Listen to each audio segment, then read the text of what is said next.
Hi, and welcome to a special episode of our Experiencing Consciousness podcast. We are Roxanna Erickson, Catherine Rossi, and I'm Jan Lipa. We are so happy you are here.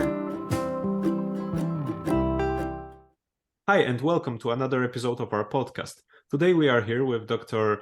Roxanna Erickson-Klein and Dr. Catherine Rossi, and today we're going to be talking about the scripts in hypnosis and in hypnotherapy. Are they important, or are they redundant, or somewhere in between, or anything else in that matter? So what do you think about scripts in hypnosis?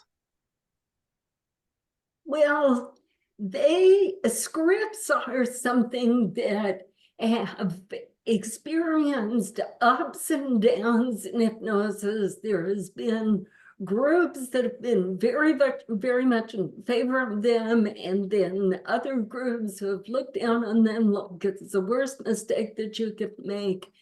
And it's been kind of interesting to see this history of approval and disapproval and the schisms, the emotion that they evoke when some people are saying a script is the worst possible thing that you can do, and someone else is saying, no, scripts are an essential part of it. For myself, I prefer not to use scripts, although I do use them very selectively. So I am going to say that this is interesting to me today because it has come to my attention that in our collective efforts to make hypnosis more credible on the international forum, evidence-based is what's the thrust of today. And in order for something to be evidence-based, it needs to be replicable. And strips is clearly one avenue to making replicable results. So that's kind of a general overview. And I would like to give my position on how I use scripts, what my emotional responses to them are. So one of the things that I do when I see a new client, particularly somebody who's complicated or challenging, whose problems are elusive or I have a sense of uncertainty, how I'm going to proceed ahead in being useful in working with this client. One of my techniques is to, and this is in my own time, this is not in front of the client, but to get up in the morning when I'm really fresh and to write, just go on autopilot and write out a script of everything I would like to say to that client.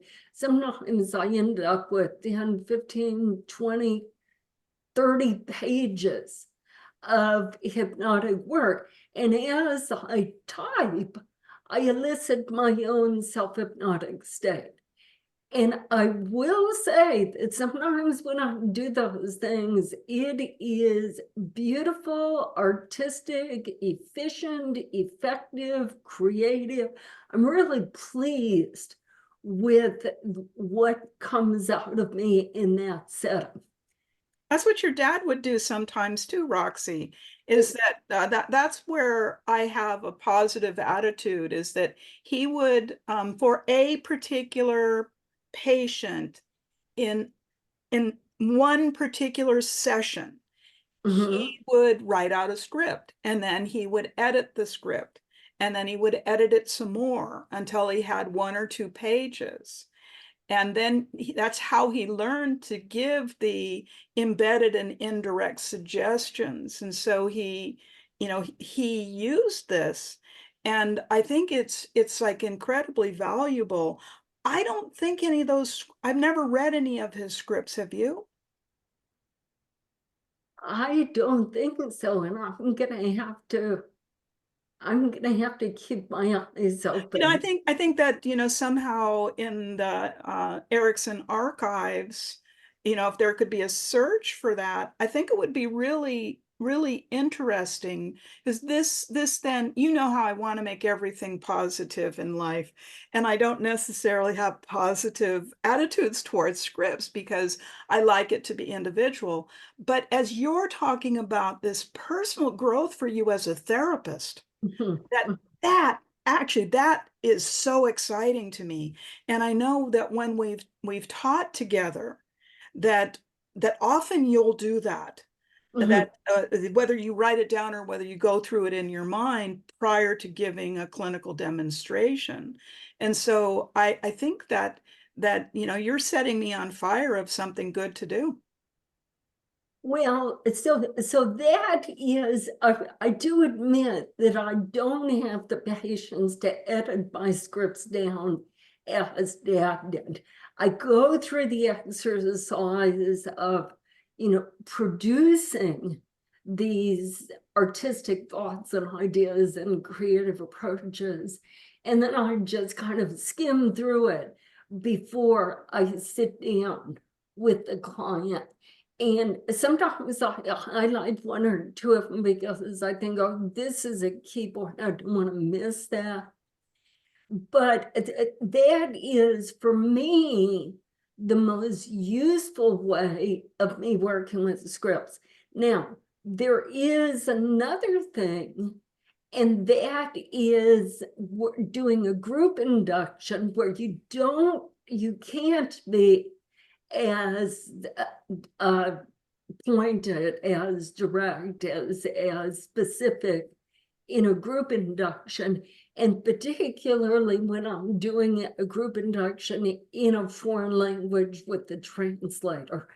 I think it's a courtesy, and it enhances the communication to provide the translator with the script. One of the things I want to say is that if there is a script, whether it's one that I hand over to the translator or whether it's one that I've just, created for my own purpose, it's really important to give one the freedom to deviate from the script. Absolutely. So, and I'll give you one, it's something of a funny situation that I ran into in doing a group induction in Spain. And I had provided a script for the translator. And sometimes I'll stay pretty close to the original script if I've given it to the translator, because that just makes things go a lot smoother. And on this one occasion, I was wanting to demonstrate something. It was a fairly long script. It was maybe 30 or 40 minutes. It was a pretty long induction. And about 15 minutes in, I'm seeing somebody in the back of the room, and she was crying, and she was having an reaction. She was crying, and I don't mean that she had a few tears. I mean, she was boo-hoo. I mean, she was crying so loud and so, overtly. I was surprised she wasn't disturbing the people around her, but she was just going, really, really acting out what appeared to be distress. And so I was in the middle of this group, and it was a group induction. There was 50 people in the room. And I was looking around for who's the moderator. This is when you're doing group inductions, this is where you learn who your support people are. And I learned a lot from that experience. I'm looking around, who's my support person, so I can point to them and go attend to this individual, but there was nobody available.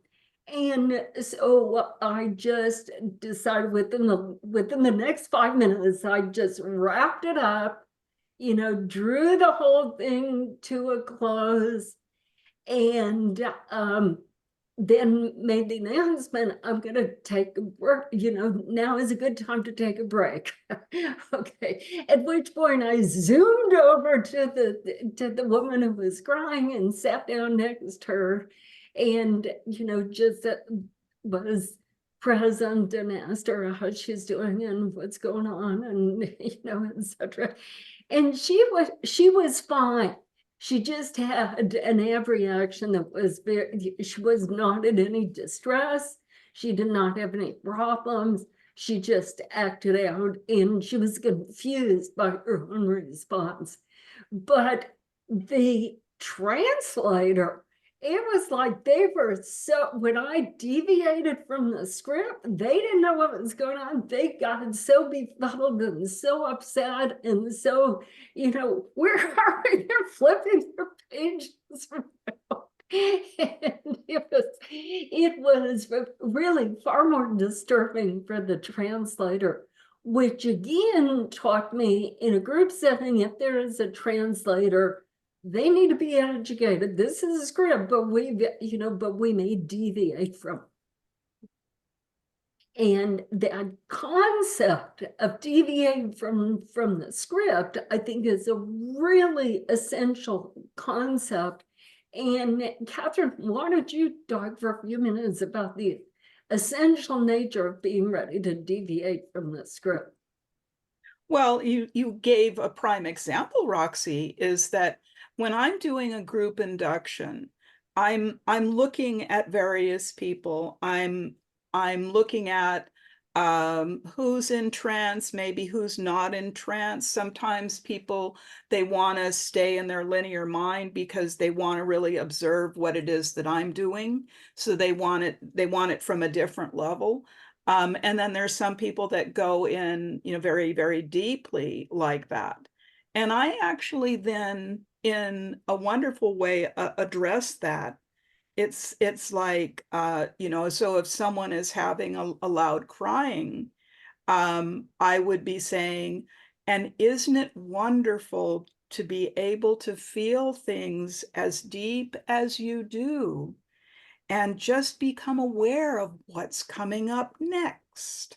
Like that sort of thing that has an applicability to everybody in the room, sort of thing. And so so often in the indirect kind of work that that I would be speaking actually directly to the woman that was in distress, but doing it in an indirect form. And because I think particularly in, in the office or, but we're talking about group inductions, it's that I find constant deviations are necessary of whatever it is that I had in my mind and what I'm observing. And also, there's upon occasion, rare occasion, I'm happy to tell you that it's like, well, this way is not working. Like, people are not going into trance. They're not, getting what they need. What do I need to do that's a little bit different?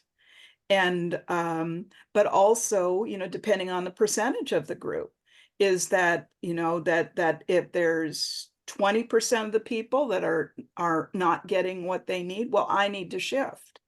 And so, it's this being in the moment kind of thing of, of when it becomes necessary, in my opinion, to shift. There's plenty of times that there's no shift that's necessary. And oh, what a wonderful relief that is, for for me and for the group, when there doesn't need to be any sort of jarring nature of things.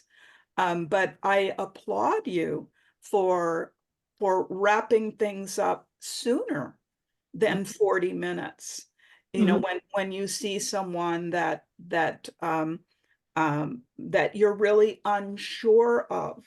You know, you're unsure of what kind of support they need in the process.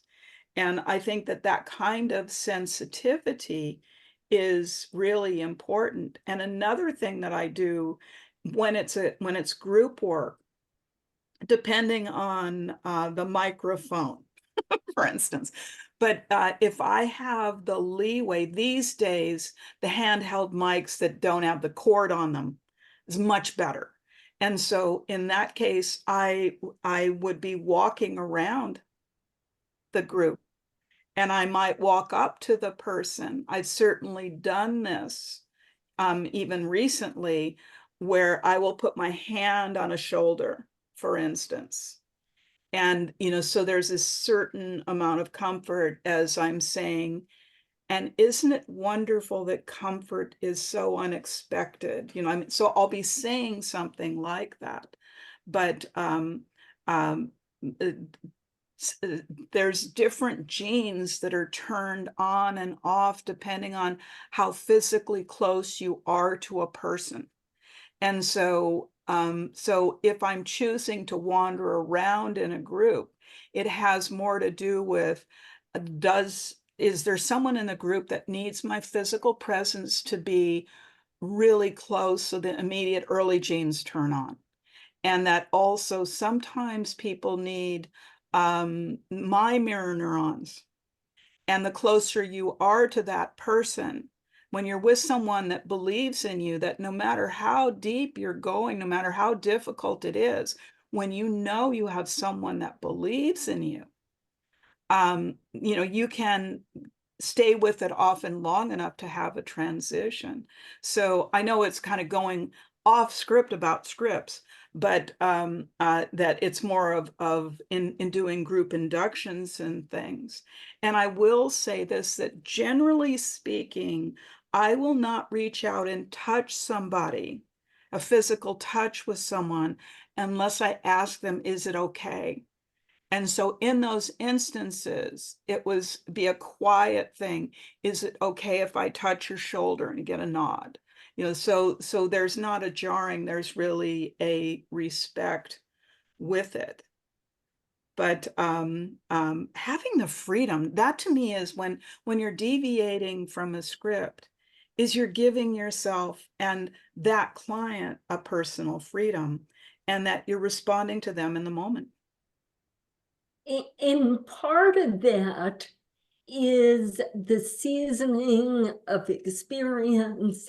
And when I think back to this incident that I referred to, of doing a group induction and really being blindsided by my sudden awareness that I did not have the professional support in the room that I had thought that I was going to have. And then I don't know that I was adroit enough at that point in my career to add in the phrases of support in the discreet way that you were. But that's something that we learn over time, we learn with experience. And historically, scripts are associated with the earlier phase of learning. The one I'm trying to make a point right now that they need not be limited to beginners. And I'm curious, Jan, have you ever used scripts, and what has been your experience, and what are your thoughts about it? Well, it's a complex topic.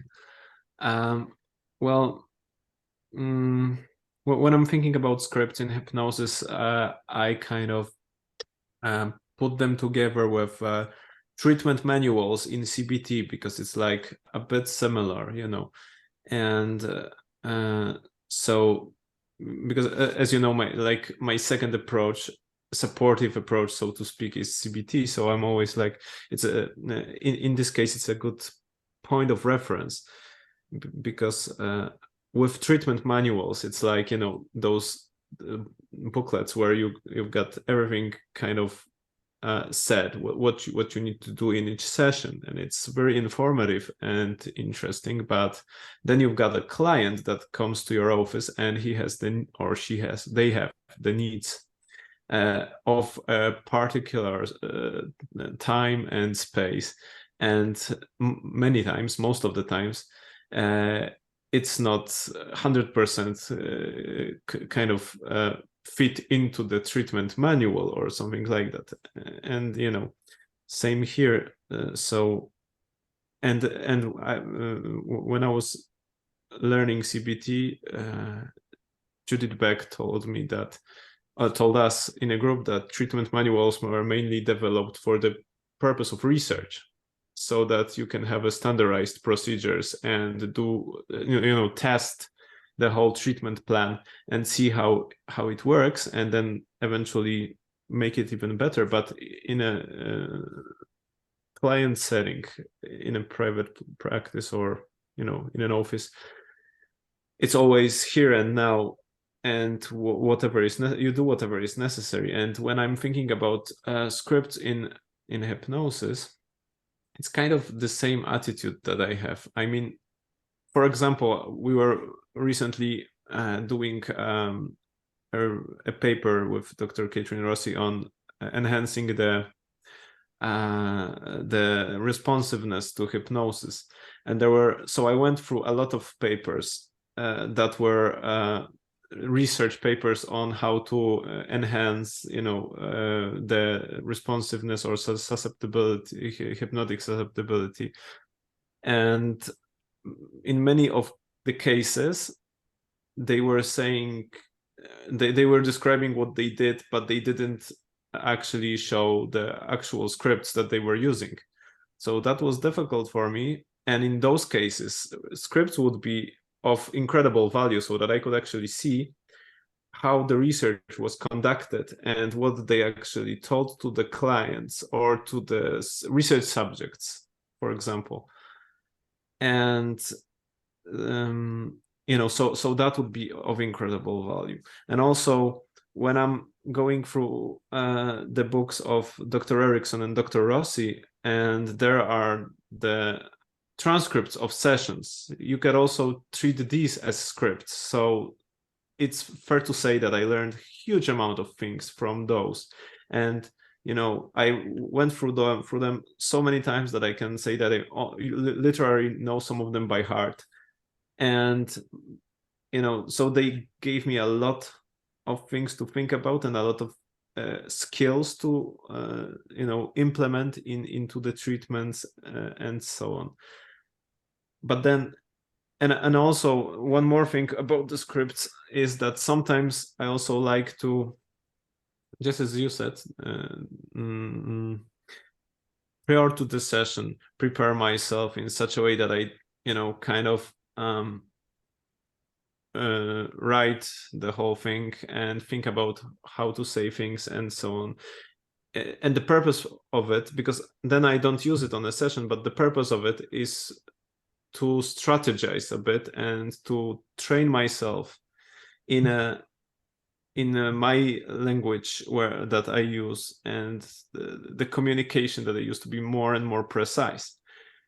But then when I do that kind of thing, the thing that stays with me during the session is an idea what to do step by step.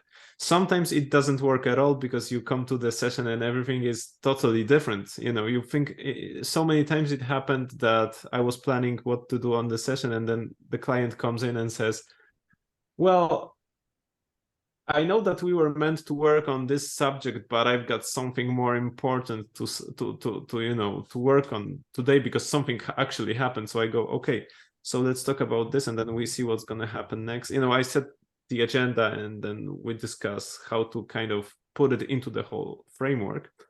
But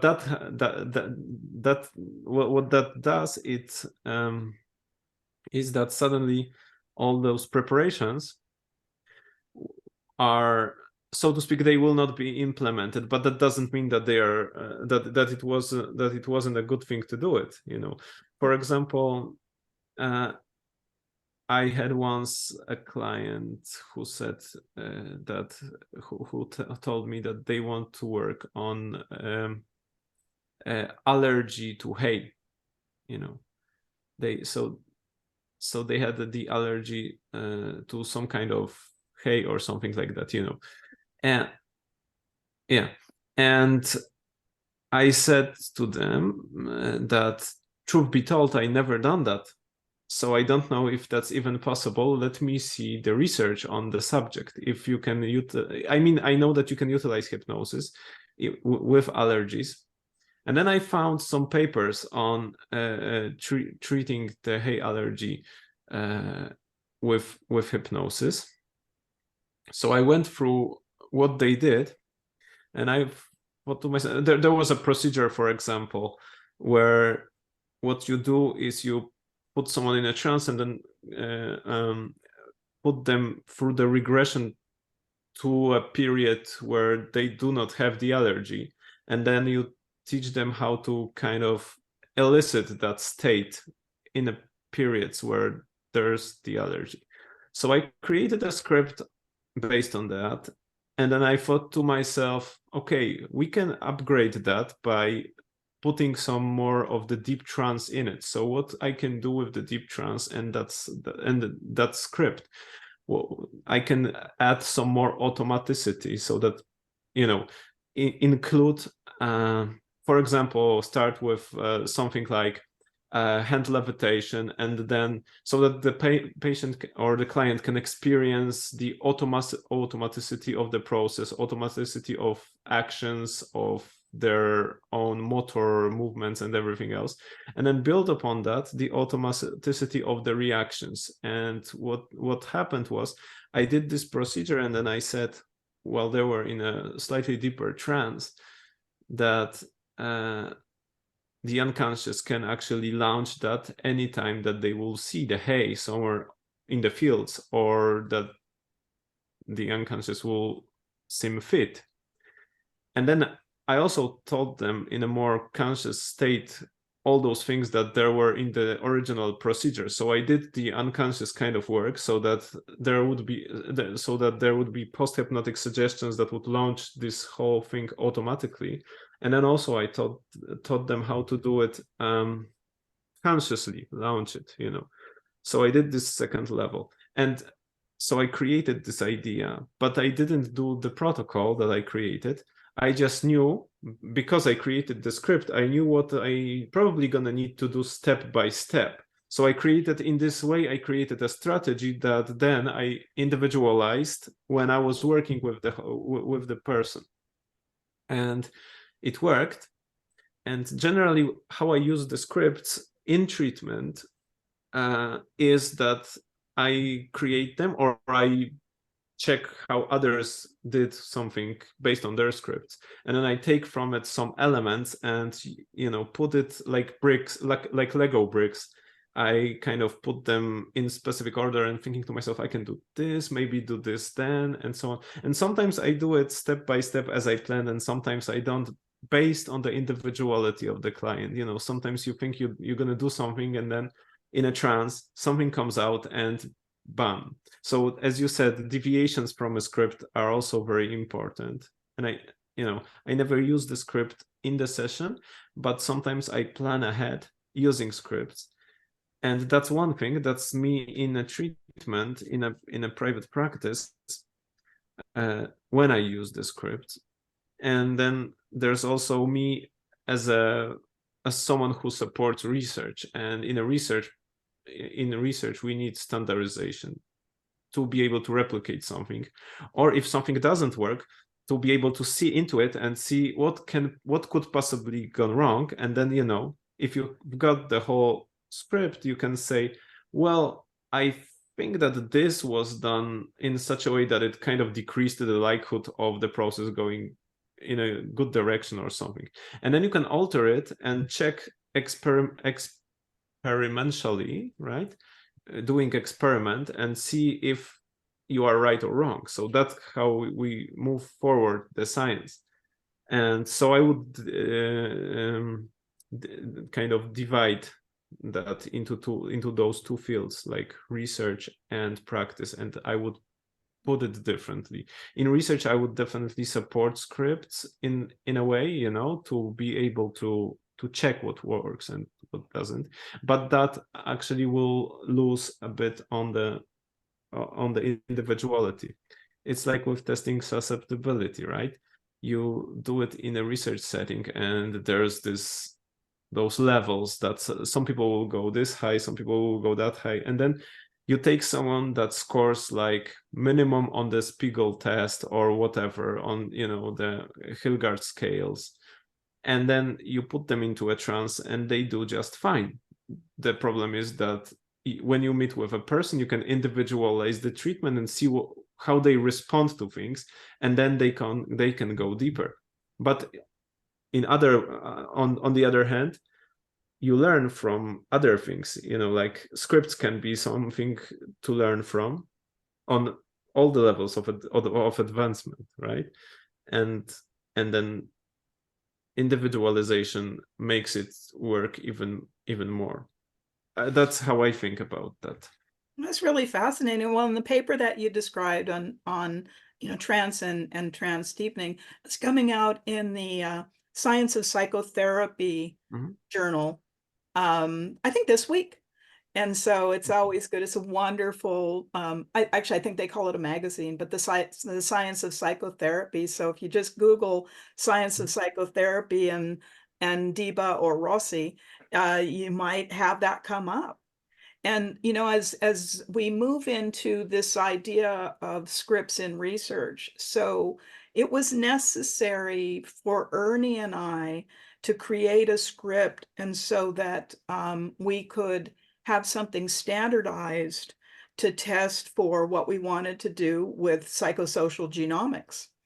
And so in the studies, the script, or the protocol as we call it rather than a script, is the mind-body therapy transformation. And it's based on our theories, you know, which is the 4-stage creative cycle. And it's actually a loose kind of protocol where there's a lot of places that you can go with it. But we found that, yes, that was absolutely necessary in order for there to be the standardization.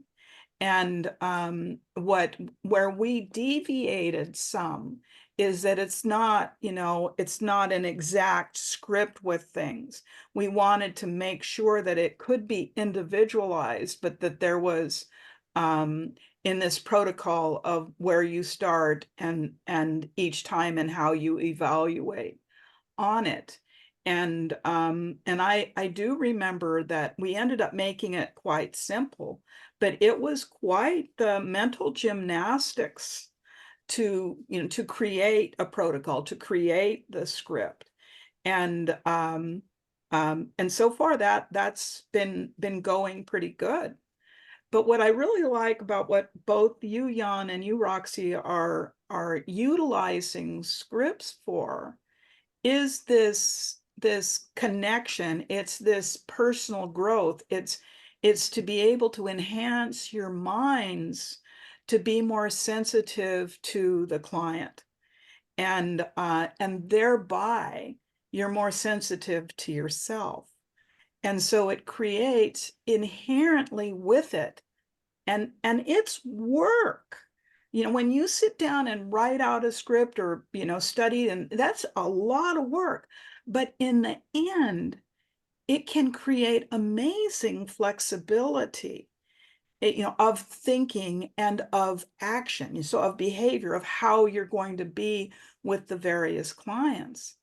Now, when I was finishing up my PhD program, there was someone that came in that was going to teach a class in hypnosis, and brought out a book of scripts. And then we experimented with the scripts. And I was instructed to stay true to the scripts, you know, that it was old school. And I have to tell you, I hated it. I thought it was, I am spending my time how in doing this, and I didn't see results. I didn't see results in any of the practices of it. And I was looking around at people that were so enthusiastic. And I left that class saying to myself, well, hypnosis is not going to be a part of my practice in the future. And of course, ended up life took a different turn than that. But I tell you the Slightly, story because slightly. it's slightly, yeah. I tell you the story because of the fact that what we're talking about is usefulness, and that had this teacher not been so hot on this book of scripts that he had, if you have anxiety, you do this script, PTSD, this script.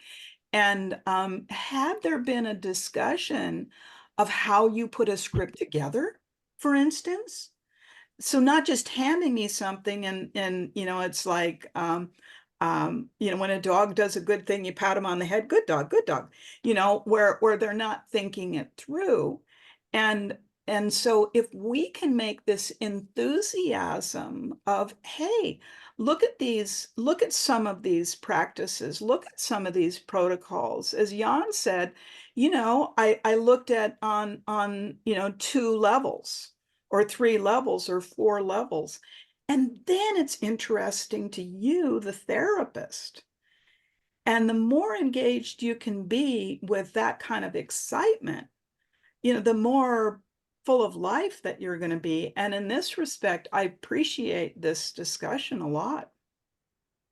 Well, one additional avenue that I want to call attention to is the referral based, because there is hypnotic protocols that are script based, like the irritable bowel syndrome, which can be quite challenging to treat and quite frustrating and distressing to the patient who suffers from it.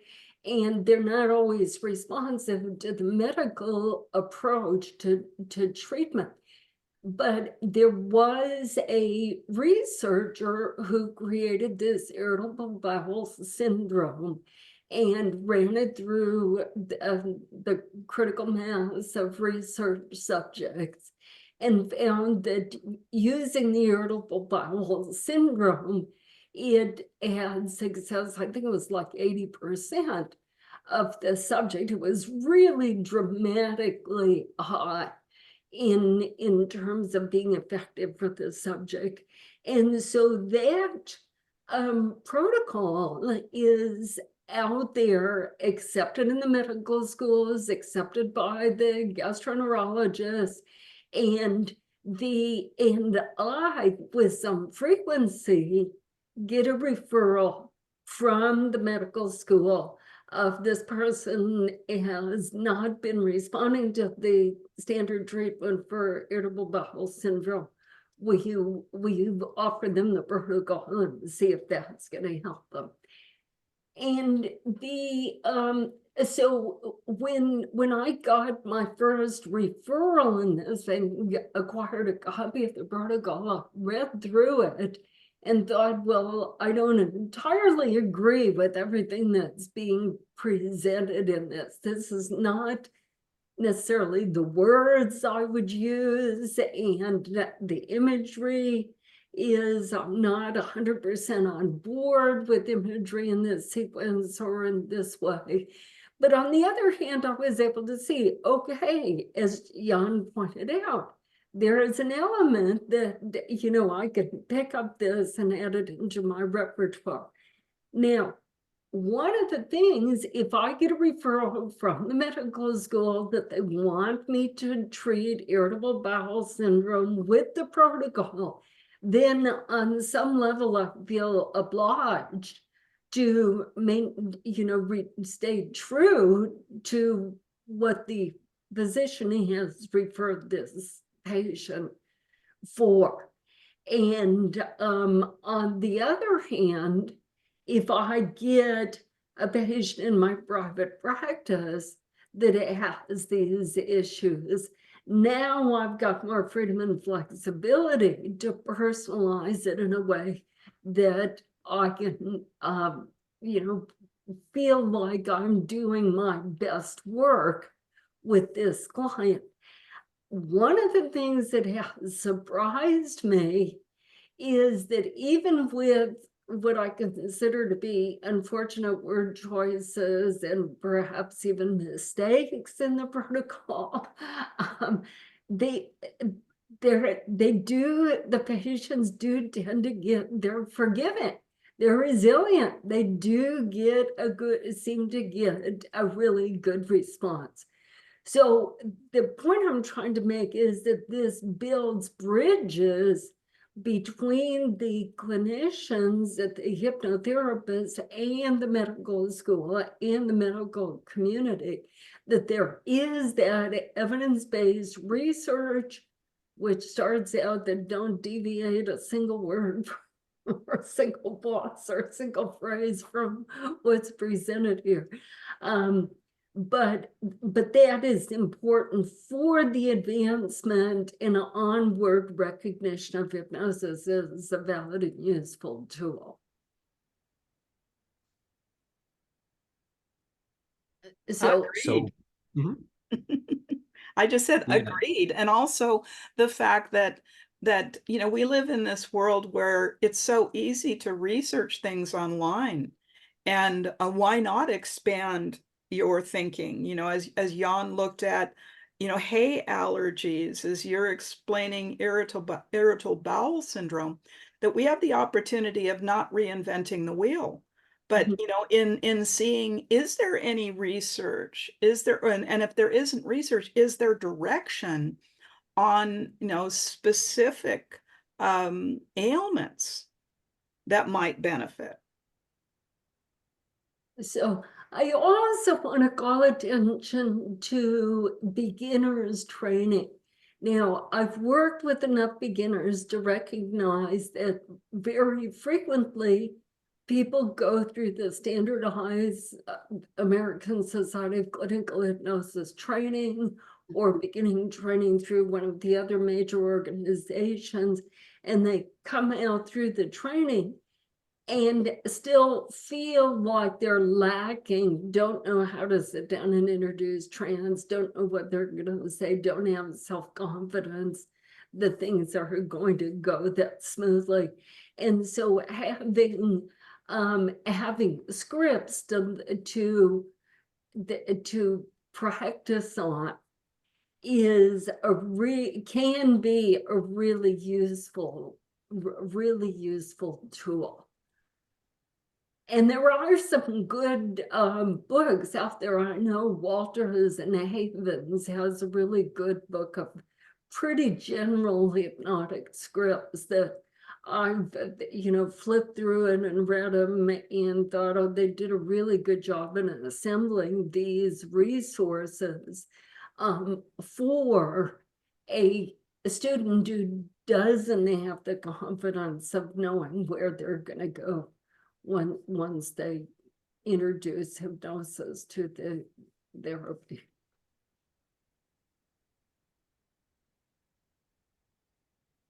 Yeah, that's also very important. And I also sometimes I see it also that even if you teach people all the skills that are required to do hypnosis, sometimes they still, many people then say, okay, so I know how to do it, but I still have difficulties in knowing what to do with it. Mm-hmm. Mm-hmm. So then the scripts can be of incredible value also in the beginning to kind of start creating some kind of way of thinking about the process. So we're talking about beginning, middle. Let's talk about end. Why not? It was when you think about when a person gets towards the end of their life, and what kinds of things are they saying to themselves? Would a script be helpful? Is my question. Is that things like not I was, but I am. I am this amazing person with all of this knowledge and experience that I can carry with me until my last breath and appreciate who I am and the love that I give. I mean, for instance, something along these lines. So I wonder if there can be scripts that end up being of comfort for people as they, are nearing death. I'm not sure if that exists. I would hope it does. I haven't seen any scripts of what you're commenting on. It almost sounds like a prolonged affirmation. Mhm. And another thing is that one of the things to take into consideration is the open-ended dialogue type scripts versus the monologue scripts where the therapist is the sole speaker.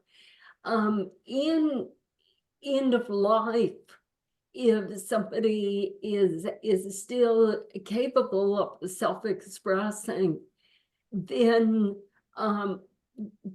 having worked for hospice, it was kind of an informal checklist of these are the conversations that we want to have with the individual who was at the end of life. Is there people they want to communicate with? Do they have strong feelings about their funeral services? Is there, what are the last things on their bucket list? Now is the time to do. So we had a series of conversations that we felt like we had a responsibility to express as a hospice worker. But in that, hospice workers do a really good job of finding the way of making those conversations positive and upbeat and optimistic and problem solving and useful. But it almost sounds like the phrases that you were using are almost like positive affirmations, reassuring the individual. But with hypnosis, what you really want to do is elicit those feelings from the inside. Right. And so that would require a very, very delicate script, beginning with who am I, what's going on, where am I on my life path, what do I consider to be my most valuable gifts of life and of this phase of my life that I can express and share with those around me. And yeah, I think that's a really interesting thought. Well, and when I think about in Ernie's last 6 days of life, in the last 2 weeks of life, there were questions and this and that and whatnot, and things that he let go of, because of course, when you want to satisfy this and satisfy that, and now you're getting towards the end, you have to let go of, you've done enough. And what really brought him into trance, and basically he stayed in that trance for the last 6 days, was, can you make your heart free? And he resonated with that, is that, because it was the term freedom is involved in there. Your heart is what you give, they give like to the world. It's also what's going to stop beating when the time comes. but the peace and serenity that he had, the smile on his face that he had, without carrying really like anything, no angst whatsoever. At that time. I mean, that being said, when you reach those last hours, it's tremendous physical effort usually to die. And so, you know, he worked hard on that sort of thing, but it was that he had something that was, I mean, for him, heaven sent to make his heart free. And so I'm always curious of, you know, of what we can do. And certainly in those last days, even when he couldn't speak anymore, the little touches that induce trance. But again, you know, he was an expert on self-hypnosis, and it was also very easy to hypnotize him and with his own mind. But I'm just wondering, I guess that to me is the spirit of our conversations, is not what's been done, but what might we be able to do? And that to me, the purpose of hypnosis is that you go into your unconscious mind, and that things get resolved there, and that there's an effervescence and sometimes even an ecstasy that can come out of the unconscious mind to be guiding. And wouldn't it be wonderful if that could be elicited in the end of life experiences? On that cheerful note. Well, yeah. Well, I will just add to it one thing, that I believe that the process of passing away is incredibly complex thing. And, you know, when I'm thinking about it in terms of scripts, I think that I think I would be I don't want to say afraid, but I hesitant maybe to use a script in such a situation, because anything else as well, but this especially is a very personalized, individualized experience. And I don't know if there could be a script that would actually fulfill all the needs that people may have in this particular segment of life, you know. There was once in Poland, there was a guy, I think he was a priest, and he was all his life, I mean, you know, majority of his life working with people that were passing away, and then suddenly he got a cancer, brain tumor, and so he was dying himself, and he was telling about that and writing books about all of those things. And so they asked him once, what do you need to get or hear from another people, you know, from other people that come to you and want to support you or something like that, you know.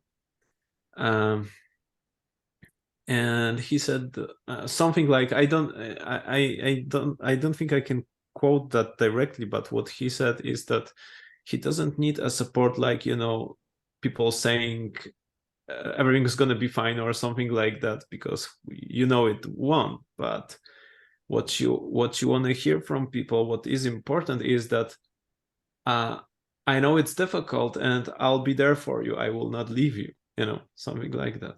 So that's what he said, and that's probably only one of that's what I remember he said.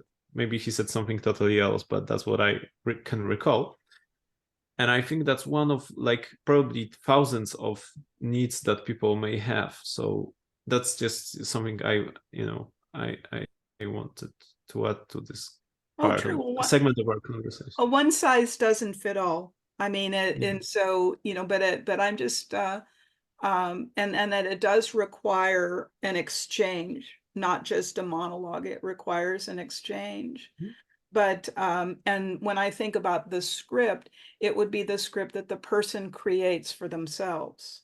It's not a script that I create for them. That it's, but it is just sort of one of those ideas, because people do go in and out of trance. And just like the simple things, well, not necessarily simple, Jan, as you were describing, working on the unconscious level and then working on the conscious level with the allergy client, it just seems to me that more could be done potentially that eases this transition for people. And so I just, it's like I light a little spark on this. And some people, they don't even want to go there or think about it, I mean, that sort of thing, that's okay. Some people like to be upset until the very end. It's like, okay, go for it. But then there's people that they're looking for that peace within. And but at least even to suggest peace within, I think is is really interesting. And I'll just say this is that I said to Ernie, said, I don't know if you're going to be able to talk towards the end. I don't know, but if you are, would you tell me what's happening in you? Well, he wasn't able to, but I was so curious about this amazing man who knew so much about life, about the body, about the mind, of what he might describe to me.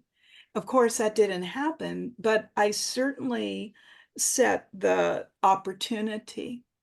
And maybe what I'm speaking to along these lines is that, is there an opportunity there? And that would not just help the person who was dying, but to help their loved ones in this process.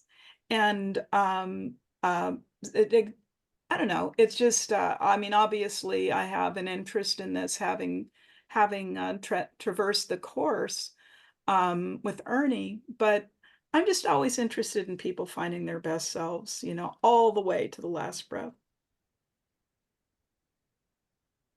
Yeah. Like I say, the cheerful note. Well, yeah, exactly. Okay, so how to summarize that conversation? We started with scripts, that for sure. Then we went far beyond. So scripts, right? Sometimes important. Yes, and Catherine challenged us to begin thinking about an end-of-life script. What might that look like? What could we do? What territory is uncharted there? And so that's a challenge for each one of us. Well, so I would summarize that in such a way. Sometimes you need scripts for research. And in this case, you probably will first need a research for the script. Agreed. Well, it's been a wonderful time together. I just appreciate both of you so much. Yeah, thank you for this incredible conversation. So, by the way, thank you for this incredible conversation, right? And see you all next time in another episode of our incredible conversations. Thank you. Bye. This was another episode of our Experiencing Consciousness podcast. Thank you for being with us. Thank you, Jan. You're the best. Be well, be happy, celebrate life.